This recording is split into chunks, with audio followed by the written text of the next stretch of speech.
au dernier niveau du château de Madrid. On le voit bien clair ici, dans cette diapositive, le dernier niveau, le deuxième niveau du cloître crémonais, et à côté, superposé, le dernier niveau du château de Madrid proposé dans les gravures de Ducerceau. Vous voyez bien le chapiteau de l'ordre supérieur qui coupe le cercle, donc la moitié de la modénature. Vous voyez bien l'existence d'un ordre inférieur qui soutient un architrave. Vous voyez bien une corniche très haute, divisée en trois parties, au-dessus de la modénature. Vous voyez bien les bases très hautes, les piédestaux du chapiteau de l'ordre supérieur.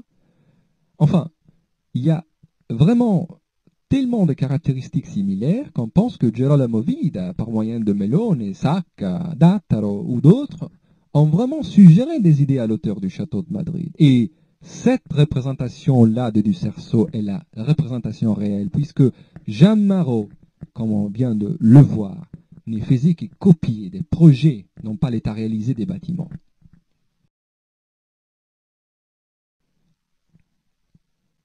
Alors une autre fois, l'Arcibanco de San Sigismondo de Paolo et Giuseppe Sacca, une autre fois le cloître de Santa Bodio.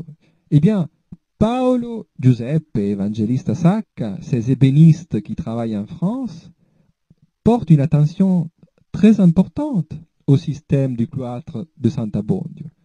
Vous voyez bien encore une fois l'ordre supérieur qui coupe à la moitié la hauteur de la modénature à côté. Voyez bien encore l'existence d'une corniche au-dessus de cette modénature. De la même manière que dans le deuxième niveau du cloître de Santa Bodio.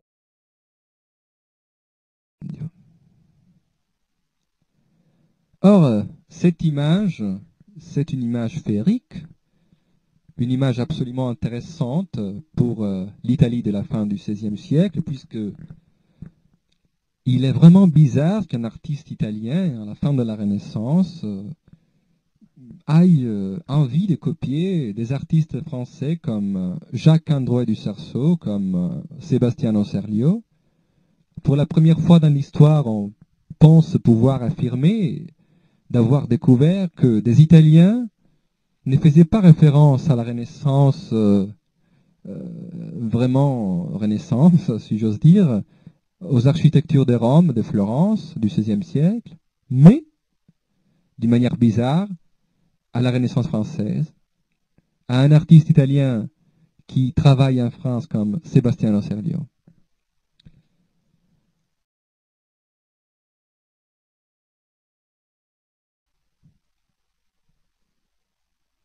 Or, ce qu'on a proposé dans notre exposition, disons,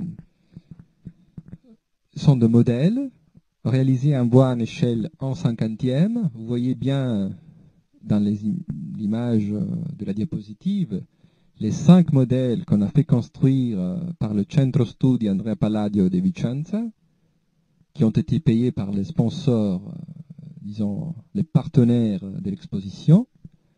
Donc 5 ouvrages absolument merveilleux, des maquettes qui sont très grandes, qu'on a confronté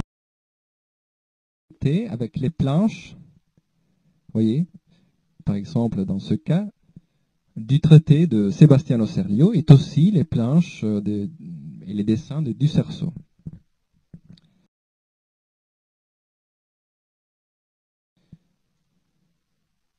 Dans ce cas, vous voyez le panneau d'entrée de l'exposition, Renaissance franco-italienne, qui montre les affinités qu'on vient de voir entre les palais Cremonais, les palais de Mantoue, les palais de la Campagne, les troisième niveaux du cloître, le deuxième niveau du cloître et le troisième niveau du château de Madrid.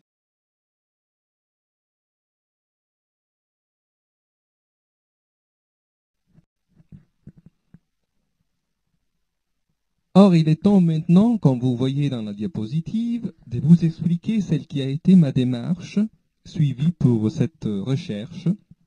Vous voyez les noms de M. Michel Foucault et son image dans la diapositive. Pourquoi? Eh bien, Parce que la recherche, comme je l'ai pensé à partir du début de mes analyses, il y a à peu près 12 années, s'est constituée autour des chantiers des bibliothèques et des matériaux des archives.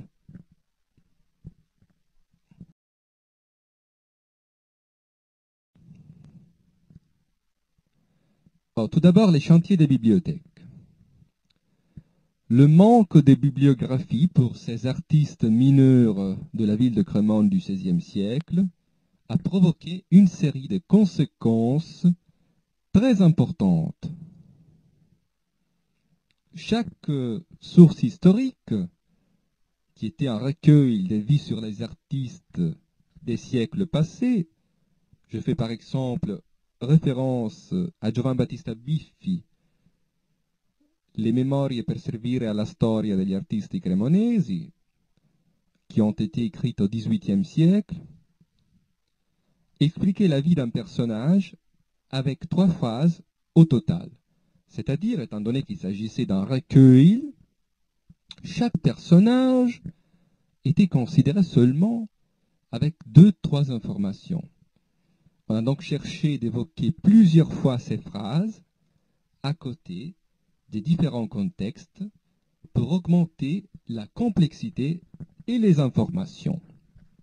Je vous explique par exemple une phrase qui ne disait rien à côté d'un élément stylistique a été évoquée à côté d'un autre élément stylistique pour essayer de comprendre pourquoi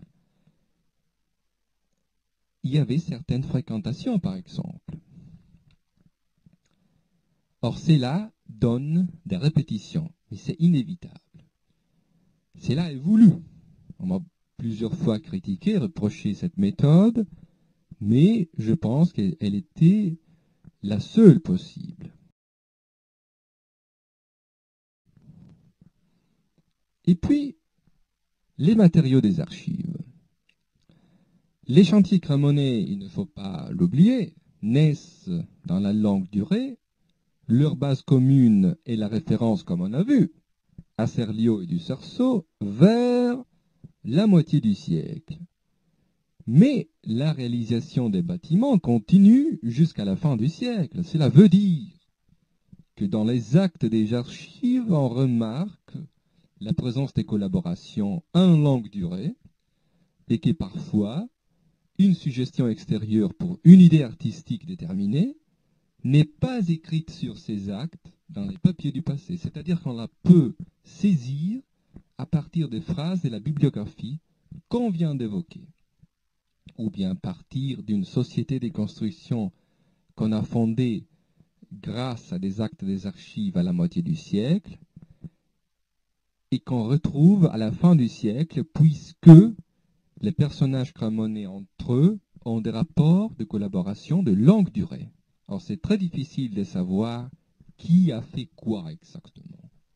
Mais on peut essayer de construire des hypothèses. Et voilà le risque, c'est lui de multiplier des hypothèses toujours utiles quand même. Or, en général, un historien a besoin de preuves quand il essaie de reconstruire un contexte historique. Eh bien, dans notre cas, on était, disons, obligé de considérer plusieurs fois les phrases qu'on vient d'évoquer, les documents des archives, puisque personne n'avait jamais étudié ce contexte, puisque les actes des archives, on en a trouvé 300 au total, n'étaient pas si nombreux, mais quand même utiles pour une première reconstruction des faits.